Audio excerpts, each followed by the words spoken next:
Hello and welcome to Truthology. I'm your host, Jeffrey Libby. Today, we're going to talk about what just might be the single most awesome passage in the entire Bible. So let's just start by reading it, and I quote, "Who hath believed our report, and to whom is the arm of the Lord revealed? For he shall grow up before him as a tender plant, and as a root out of dry ground. He hath no form or comeliness, and when we shall see him, there is no beauty that we should desire him. He is despised and rejected of men, a man of sorrows, and acquainted with grief. And we hid as it were our faces from him. He was despised, and we esteemed him not. Surely he hath borne our griefs and carried our sorrows. Yet we did esteem him stricken, smitten of God, and afflicted. But he was wounded for our transgressions, he was bruised for our iniquities. The chastisement of our peace was upon him, and with his stripes we are healed. All we, like sheep, have gone astray. We have turned every one to his own way, and the Lord hath laid on him the iniquity of us all. He was oppressed and he was afflicted, yet he opened not his mouth. He is brought as a lamb to the slaughter, and as a sheep before her shearers is dumb, so he openeth not his mouth. He was taken from prison and from judgment, and who shall declare his generation? For he was cut off out of the land of the living. For the transgression of my people he was stricken. And he made his grave with the wicked and with the rich in his death, because he had done no violence, neither was there any deceit in his mouth. Yet it pleased the Lord to bruise him. He hath put him to grief, when thou shalt make his soul an offering for sin. He shall see his seed, he shall prolong his days, and the pleasure of the Lord shall prosper in his hand. He shall see of the travail of his soul, and shall be satisfied. By his knowledge shall my righteous servant justify many, for he shall bear their iniquities. Therefore will I divide him a portion with the great, and he shall divide the spoil with the strong, because he hath poured out his soul unto death, and he was numbered with the transgressors, and he bare the sin of many, and made intercession for the transgressors." End quote. Now, of course, as I read that passage, anyone can tell it's about Jesus, right? Well, guess what? That passage is from the book of Isaiah, from the Old Testament, written 700 years before the birth of Jesus. Like so many of the other prophecies we've been looking at, regardless of the exact dating of the book of Isaiah, it's indisputable that this prophecy was in black and white many hundreds of years before Jesus was even born, when it was translated from the original Jewish Torah, or Old Testament as we Christians now call it, into Greek in the Septuagint translation. And speaking of the Old Testament, some of you might be shocked to learn that I was raised in a Jewish family. I even had a bar mitzvah, which is a kind of Jewish rite of passage or entry into adulthood when a Jewish child reaches 13 years of age.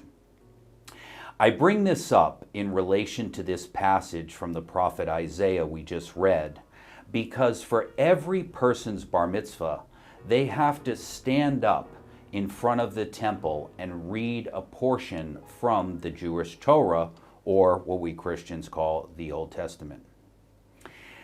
Well, I'll tell you the story of my bar mitzvah and how it relates to this prophecy in Isaiah 53, and also I think you'll get a kick out of it. You know, frankly, it's a miracle that I became so interested in religion, because when I was a kid, I wanted nothing to do with religion or Hebrew school. I went to 2 or 3 different Hebrew schools because I kept getting kicked out because I was such a troublemaker. When I finally reached age 13, it was finally time for my bar mitzvah. And all the moms in town, mine included, planned big parties to celebrate. So one day, amidst all the planning, my dad came up to me and said, "Jeff, why do you want to have a bar mitzvah?" I answered with zero hesitation, "I want the bar mitzvah to make money," which I then explained to my dad I intended to use to build a skateboard ramp in their backyard. "I see," my dad replied. "Well, let me ask you this," he said. "How much money do you think you're going to make from this bar mitzvah?" Unbeknownst to him, being the little hustler that I was, I already had all my little projection sheets laid out, anticipating what each relative would be invited and would give me. So I confidently answered $7,000, which back in 1986 was a lot of money. "Well, Jeff," my dad replied, "your mom is planning a party that's going to cost me $10,000 just so you can make $7,000. That doesn't seem to make any sense to me. So how about if I just give you $5,000 and we'll call the whole thing off?" "Deal!" I screamed, and I stuck out my hand to shake on it. "Not so fast," my mom shrieked.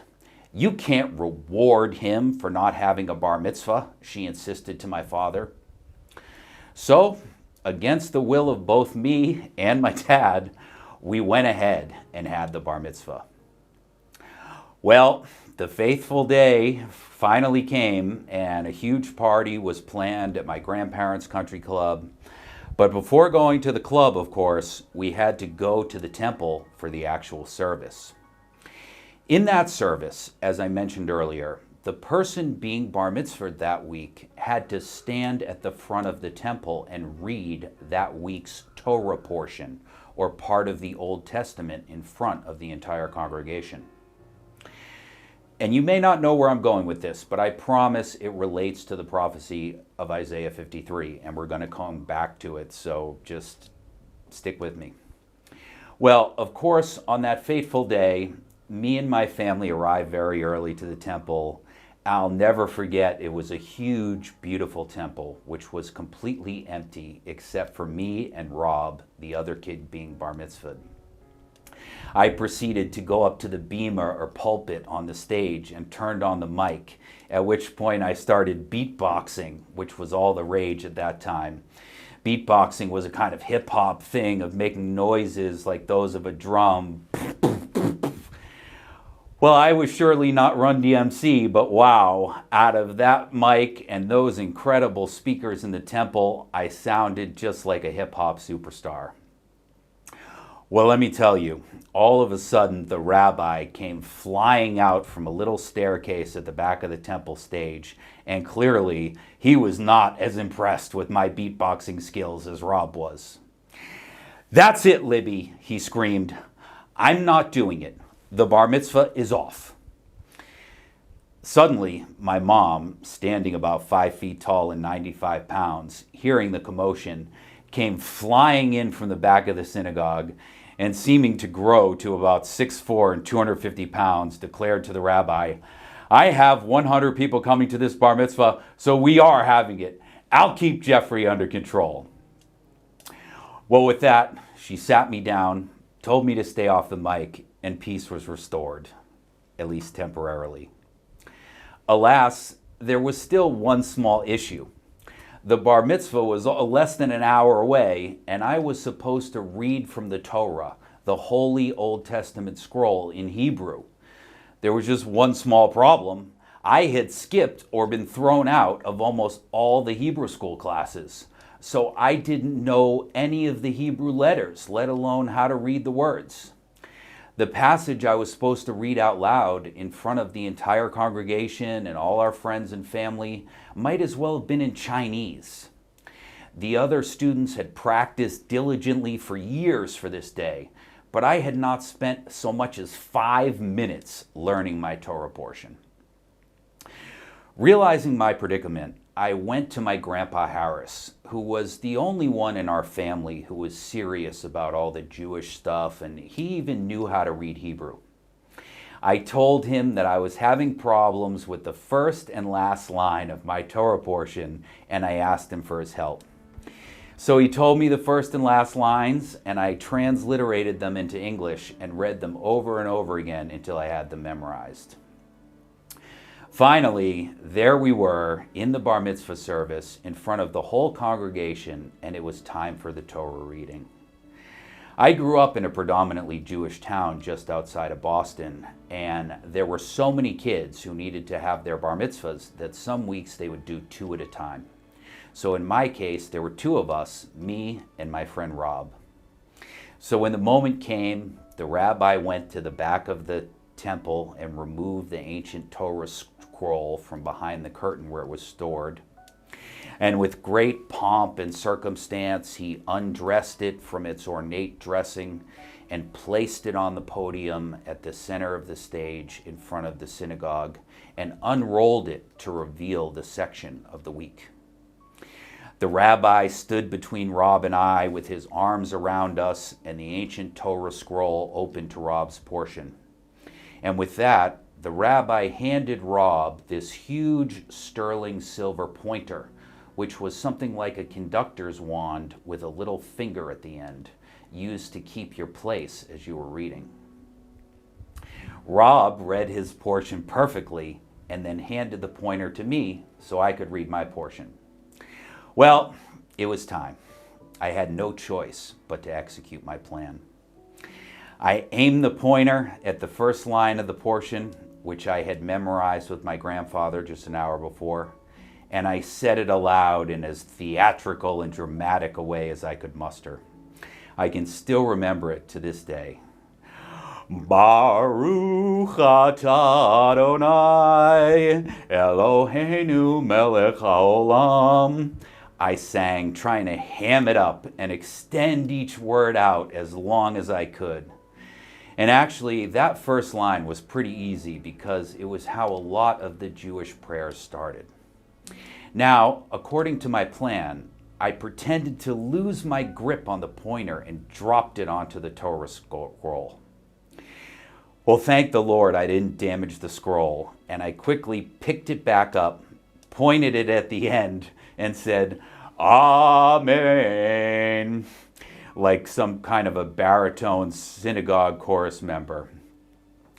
The rabbi was so furious that I'll never forget he was standing between Rob and I with his arms around us, and he squeezed my shoulder so hard I thought I was going to fall down. Somehow, though, I lifted my arms like a football player who had just scored a goal, pointing the silver pointer towards the heavens, and the moment passed and the service was over. As soon as the service was over, it was customary for the family to stand at the front of the temple and receive all the guests. And I remember some cousin of mine saying, "Great job on your Torah portion, Jeff. You sure got lucky and got a short one, didn't you?" So I got away with it, but clearly everyone saw through my little trick. And while I never did get my skateboard ramp, I managed to make it through unscathed. So, coming back around full circle, why do I bring this up when we're talking about Isaiah 53? Well, the first reason is so that you'll know that I was raised Jewish, and as a youth, I had nothing but contempt for all religions. So I hope from that you can see that I am a Christian today, not because it was how I brought up or I was somehow indoctrinated since birth, but rather, as an adult, I spent years examining and compiling the overwhelming evidence which I am presenting to you in this series. Furthermore, I told you the story of my bar mitzvah because I wanted to explain to you about the concept of the weekly Torah readings, where each week a passage from the Torah or Old Testament is read aloud in the Jewish synagogue. This has been done from ancient times and is still the practice to this day in every Jewish temple the world over. Okay, so to be clear, if you go to a Christian church, the pastor will give a kind of freestyle sermon, if you will, whereas in a Jewish temple or synagogue, each week they will read a specific passage out of the Torah or Old Testament. So what was my Torah portion, you might be asking? Well, frankly, I don't even remember. It was over 35 years ago, and I couldn't even read it back then. But the key point is that the one thing I can tell you is it was most assuredly not Isaiah 53, the prophetic passage I read to you earlier. Now, if I don't remember, you might be wondering, then how do I know that it wasn't Isaiah 53? Well, because you can go to any rabbi today and say, hey, I learned about Isaiah 53 and I'd like to come to your temple on the week that you read it so I can hear it in Hebrew in an actual temple and hear your commentary on it. When will that be? They will say more or less, we'll be reading that passage the day after never, because they simply skip over Isaiah 53 in their weekly readings. Now, the astute among you might say, well, that's probably just a coincidence. Not every single passage from the Old Testament is read aloud in the synagogue in the weekly readings. So maybe the fact that Isaiah 53 is omitted is merely a coincidence.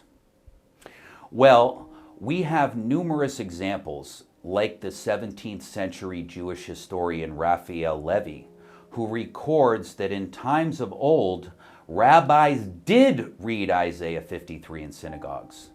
However, Levi tells us the chapter caused, and I quote, arguments and great confusion, end quote. So the rabbis decided to simply remove that prophecy from the calendar of weekly readings in synagogues.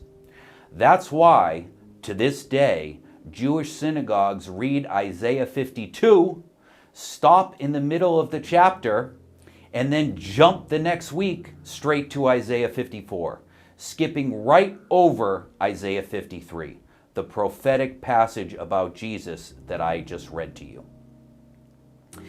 Clearly, being raised in a Jewish family and being a born-again Christian today, I have nothing against Jews.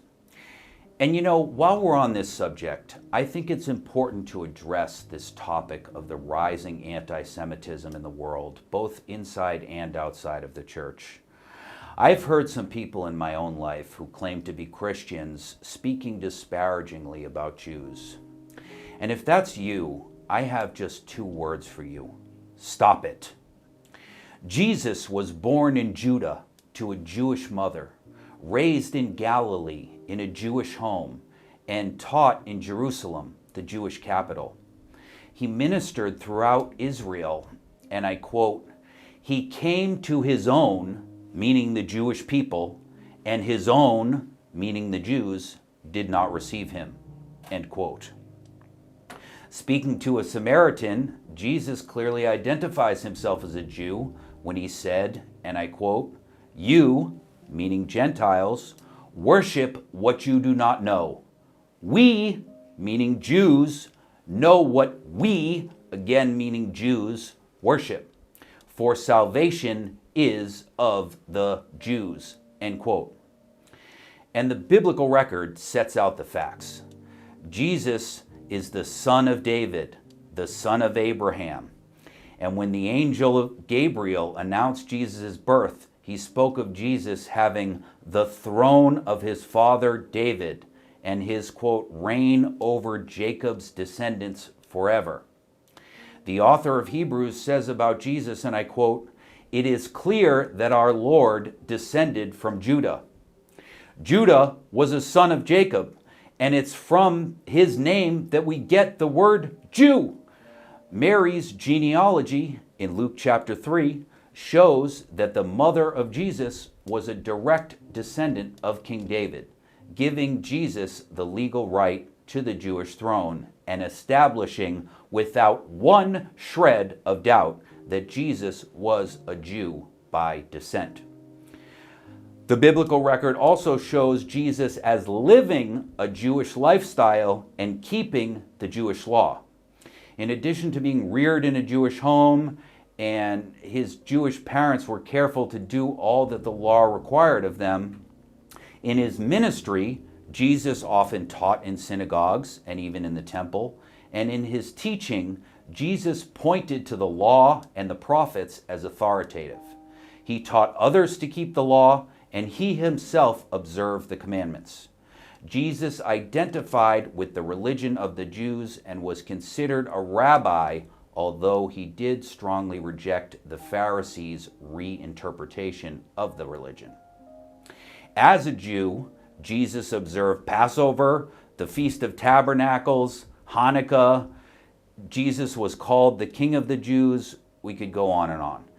But as we've talked about so much in these past few videos, Jesus was the Jewish Messiah prophesied in the Old Testament or Jewish Torah, chosen by God to redeem Israel. Jesus is the Jewish Messiah, the Son of David, sent to the Jews, and in his earthly ministry, he focused on, quote, the lost sheep of Israel, end quote. But in his death and resurrection, Jesus secured salvation for all who trust in him, regardless of their nationality or religious background. The Jewish Messiah became the worldwide Savior.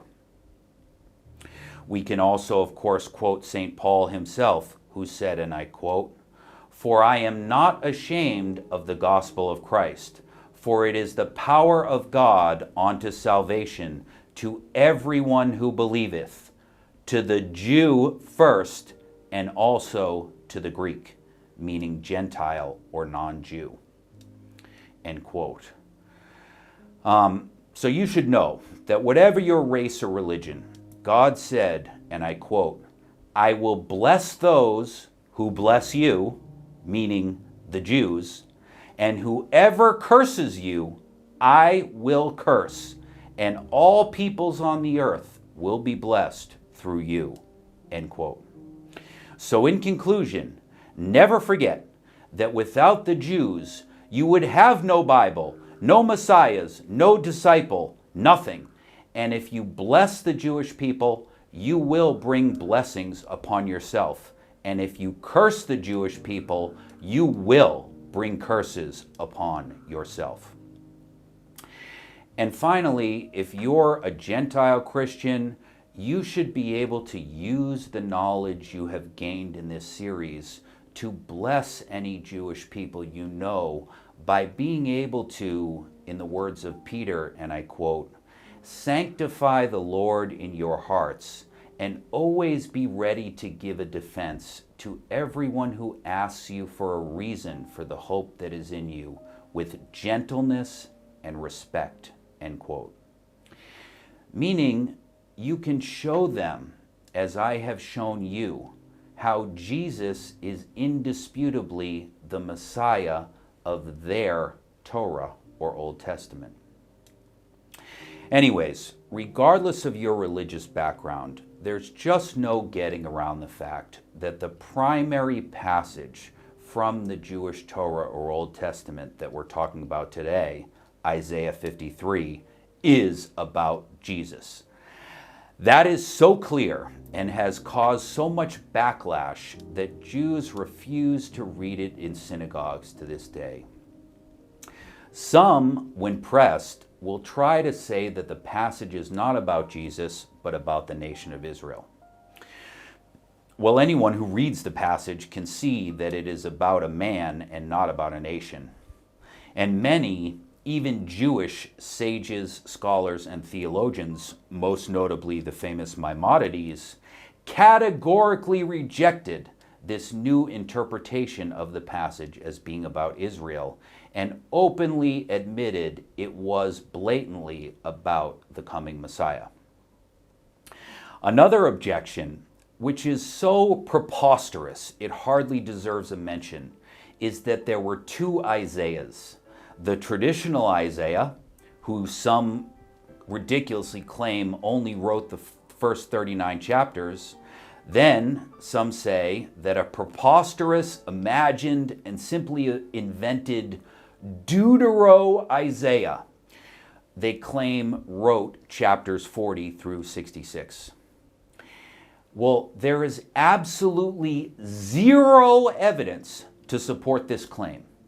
The only reason why anyone would ever believe it is because of a blanket and baseless predisposition against the reality of prophecy.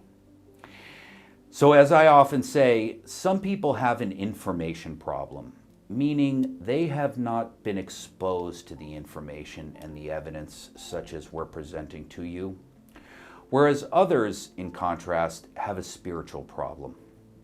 Those people, despite any and all evidence, simply refuse to acknowledge the truth. It is only in this second case that could cause someone to propose such an asinine theory as this Deutero-Isaiah. We know without question both that the passage is authentic and that there's only one Isaiah. Many of you have probably heard about the famous Dead Sea Scrolls. These were ancient manuscripts discovered in big clay jars in 1946 in a cave in Qumran along the Dead Sea. And what is perhaps the greatest discovery among them is called the Great Isaiah Scroll. It is a nearly complete scroll containing all 66 chapters of Isaiah. And it was copied over a century before Christ was even born. And it's housed to this day in the Israeli Museum in a special building dedicated just to the Great Isaiah Scroll. In the Great Isaiah Scroll, there's no division at all after chapter 30. It's a single large scroll entirely credited to Isaiah. And in his book, The Unity of Isaiah, Oswald Alice says, and I quote, "Obviously, the scribe was not conscious of the alleged fact that an important change of situation involving an entire change of authorship begins with chapter 40, end quote. Furthermore, post-exilic books like Esther, Ezra, and Nehemiah contain a range of Babylonian vocabulary and idioms. In contrast, Isaiah contains only pre-exilic Hebrew, pointing to its early authorship. And finally, we can look at the Gospel of John, chapter 12, which reads, and I quote, "that the word of Isaiah the prophet might be fulfilled, which he spoke, quote, Lord, who hath believed our report, and to whom has the arm of the Lord been revealed? Therefore they could not believe, because Isaiah said again, He has blinded their eyes and hardened their hearts, lest they should see with their eyes, lest they should understand with their hearts and turn, so that I should heal them." End quote. These things Isaiah said when he saw his glory and spoke of him. End quote. So let's break down why that passage is so important, okay? Because John is first quoting Isaiah 53:1 when he says, "Who hath believed our report, and to whom is the arm of the Lord revealed?" Then, in the same verse or the same breath, he goes on to quote Isaiah 6:10, explicitly crediting both to Isaiah without question. Okay, so those who simply invented this concept of a Deutero-Isaiah do so without a single shred of evidence to back their claim. The only cause for this preposterous assertion is a wholesale bias against any possibility prophecy could actually have occurred. They simply refuse to believe that God could have spoken to Isaiah and told him these things in advance. Therefore, they will posit any alternative, no matter how ridiculous, unfounded, or outrageous that it may be. Well, I hope that you, my dear viewer, will not fall victim to the blinded eyes and hardened hearts like Isaiah warned us all against. Despite these warnings and all the positive evidence for the authenticity of this prophecy, the passage is not read in Jewish synagogues to this day. And furthermore, the Ashkenazi Jews were so disturbed by this passage, they've removed it from their Bible altogether. And as I say that, I can't help but think of another famous Bible passage which says, "You shall not add to the word which I command you, nor take away from it, that you may keep the commandments of the Lord your God, which I command you." So go back and read that passage again of Isaiah 53 and ask yourself, is it obviously about Jesus? Tell me, could Isaiah, 700 years before Jesus was born, have simply made all that up?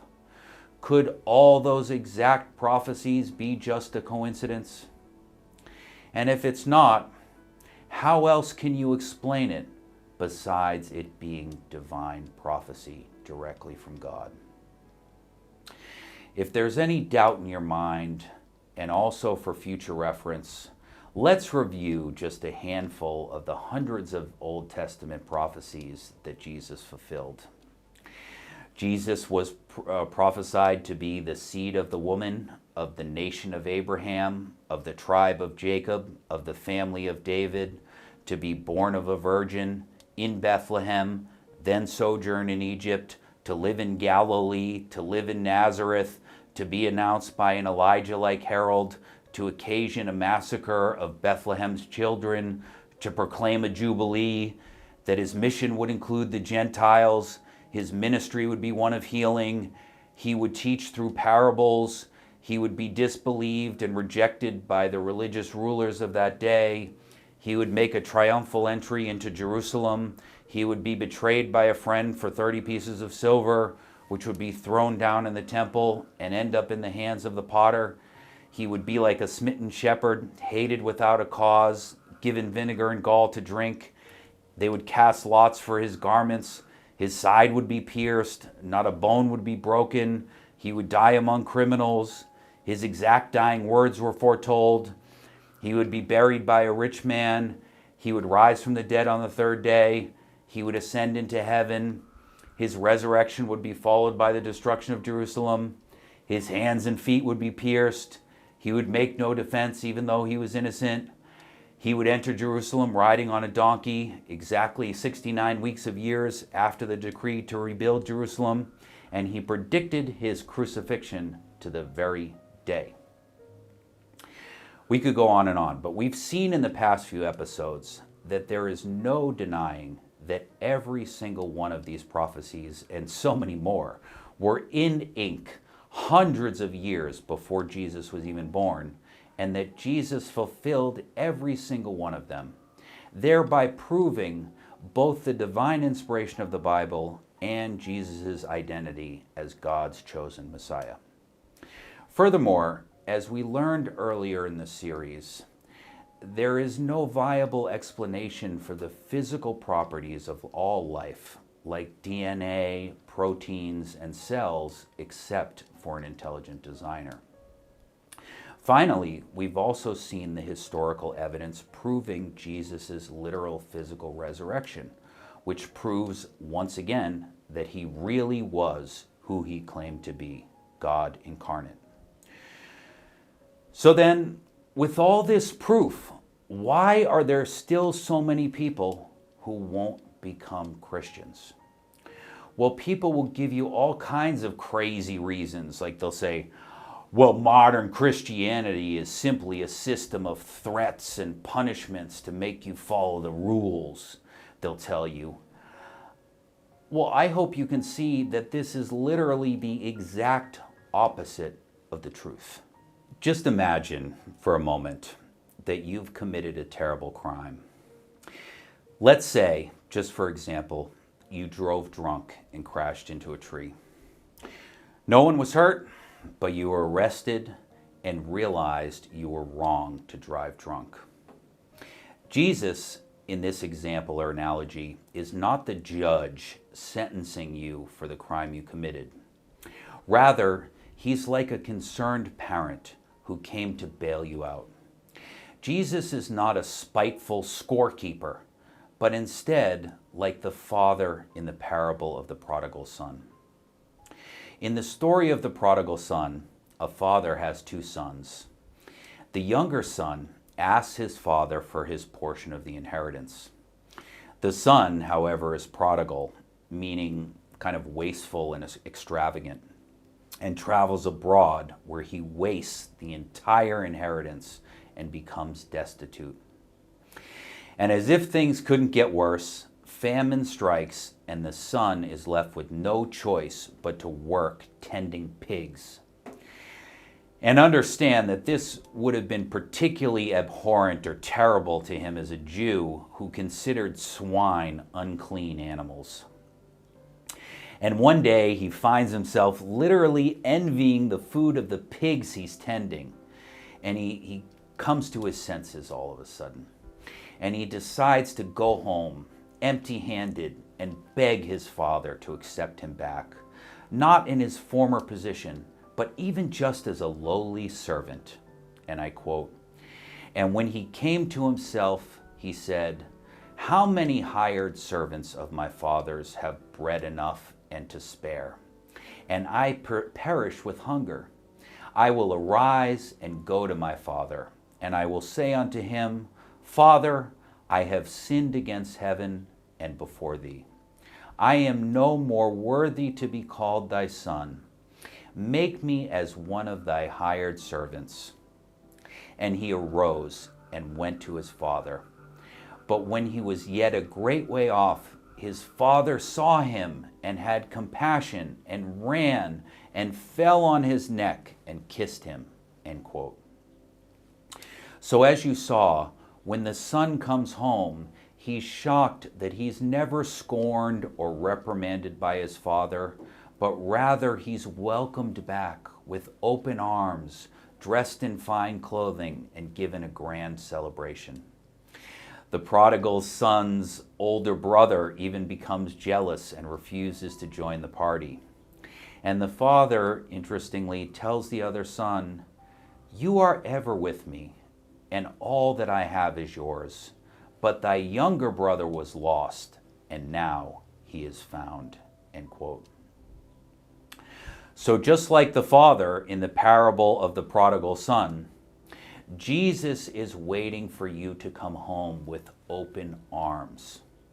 Christianity isn't a cruel religion based on God wanting to judge you. It's exactly the opposite. He's waiting to forgive you, for you to accept the bail he's already paid for you, regardless of the wrongs you've committed. When people don't want to accept this bail, so to speak, it's not for lack of God offering it. It's their own pride in refusing to accept it. I remember one New Ager I recently had dinner with literally told me that he planned to reach a state of perfection on his own, and therefore he didn't need God.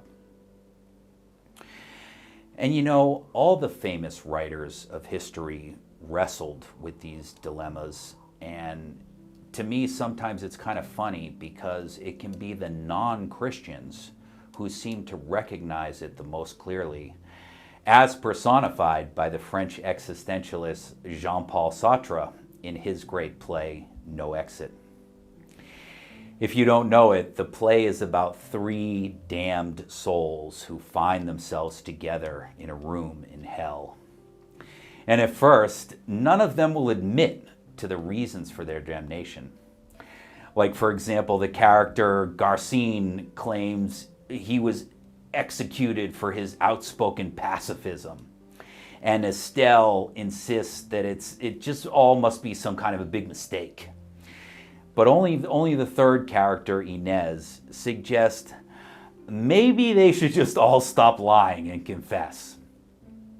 Well, over the course of the play, the three just drive each other crazy in every conceivable way, until one day Garcine tries the door and suddenly it opens.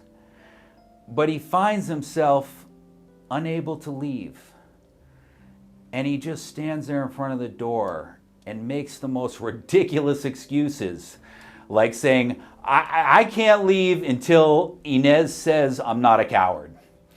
And Inez, of course, refuses, saying, you obviously are a coward. And she promises to make him miserable forever.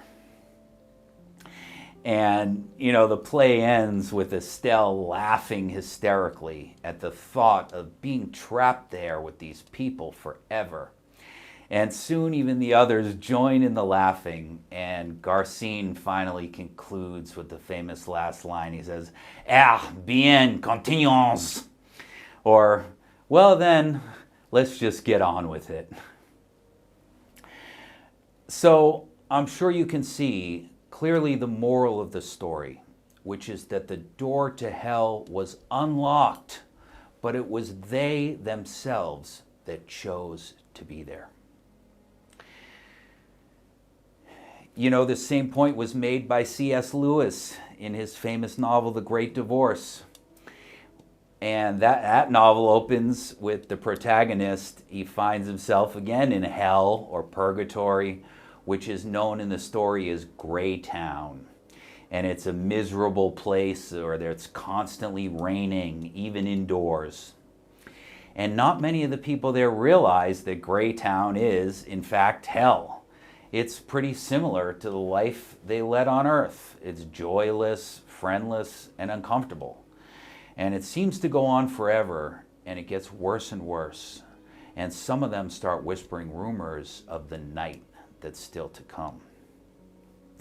And then our protagonist eventually finds himself at a bus stop, and he's sitting there waiting for the bus to arrive, and the bus finally arrives, and it's driven by Jesus himself, the only one capable of moving freely in and out of hell. So once all the passengers get on board of the bus, instead of just slowly driving down the road, suddenly it flies up into the clouds and lands in the foothills of heaven. And as they're on the journey, the passengers' bodies are transformed from solid to sort of ethereal or ghost-like. And the place that they arrive at is the most beautiful place they've ever seen. Unfortunately, however, their ghost-like bodies aren't strong enough to lift even a single leaf, and they're easily pierced like a knife by every single blade of grass, causing them great pain. So then all of a sudden, these people who they've known on earth, accepting glorious heavenly bodies, come down to speak with them. And they urge them to repent and to come back with them all the way into heaven proper. And they tell the people on the bus that as they move forward into heaven, their bodies will again become solid and will no longer feel discomfort. And the passengers, just like in the play No Exit, come up with all these various ridiculous reasons and excuses. For example, one of them is a nagging wife, and she laments that she'll no longer be able to dominate her husband. And another one is an artist, and he says he needs to take care of his painting school. And then there's a cynic that says, oh, it's all just a big scam. And another character called Big Man, who is too proud to go forth into heaven. And he says he's offended that people beneath him are there. So regardless of their various reasons and excuses, in the end, the point is most choose to return to the great town. And the mentor character, George MacDonald, explains that anyone can be free from hell and go to heaven if one sincerely repents and turns away from their sins. Unfortunately, however, most just simply choose not to.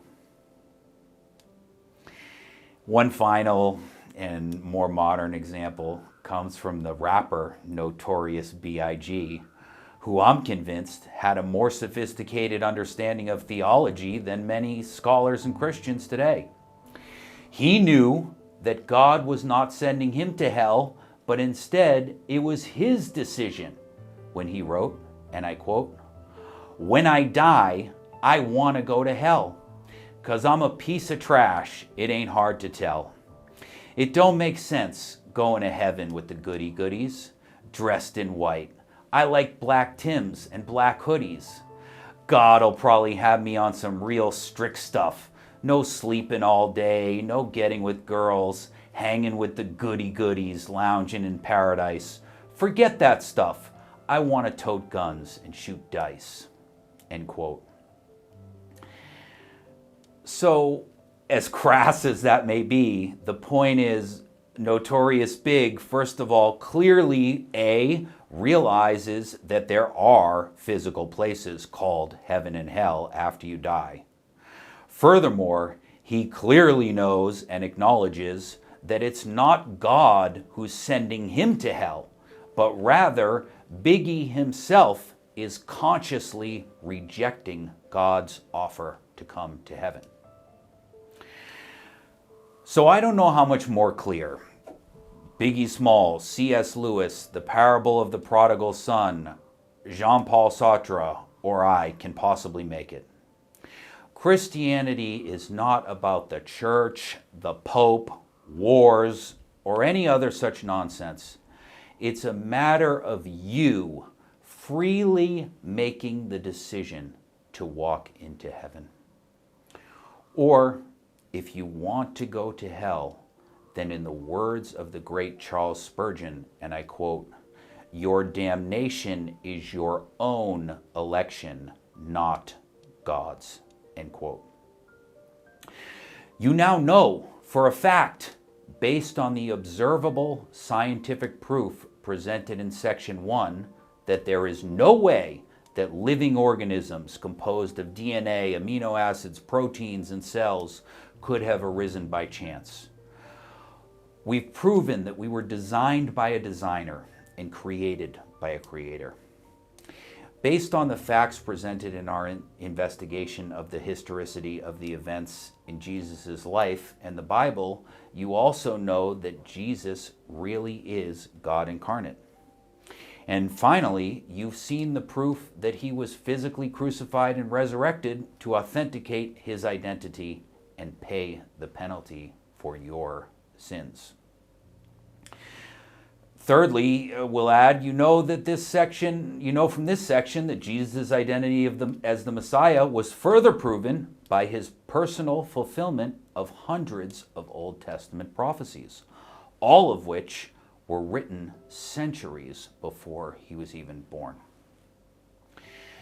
The issue is not God judging you, it's you judging God. You've already sinned. You're already guilty. The only question is, will you turn your back on God, or will you, like the prodigal son, come to your senses and return home to his open and loving arms? So without further ado, if you're ready to accept the bail that Jesus paid for you personally right now, I welcome you to say the following prayer with me out loud. Dear Lord, hallowed be thy name. Thy kingdom come, thy will be done. Lord, I know this world is no accident. You created it. You were crucified and physically resurrected to prove your deity and pay for my sins. Today I plead guilty, and I accept the bail that you paid for me on the cross. Knowing that without the salvation that you've offered to me, I'd be justly convicted of breaking God's eternal commandments. I did nothing to deserve this gift, and I have nothing to offer in return. Like the prodigal son, I want to simply return home to your loving arms. Please hear my prayers and transform me into who you want me to be. In Jesus' name, amen. Now, if you prayed that prayer with me sincerely, congratulations. I guarantee one day you'll look back at this as the most important day of your life. Remember John 3:16, which reads, and I quote, "For God so loved the world that he gave his only begotten Son, that whosoever believeth in him should not perish, but have everlasting life." End quote. Well, thank you for joining me on this episode of Truthology. And if you enjoyed this video, please click like, share it with your friends, subscribe to the channel, and reach out to me directly or in the comments. I'll see you next time, where we're going to tackle what is probably the single biggest and most difficult objection to Christianity. I'll see you there.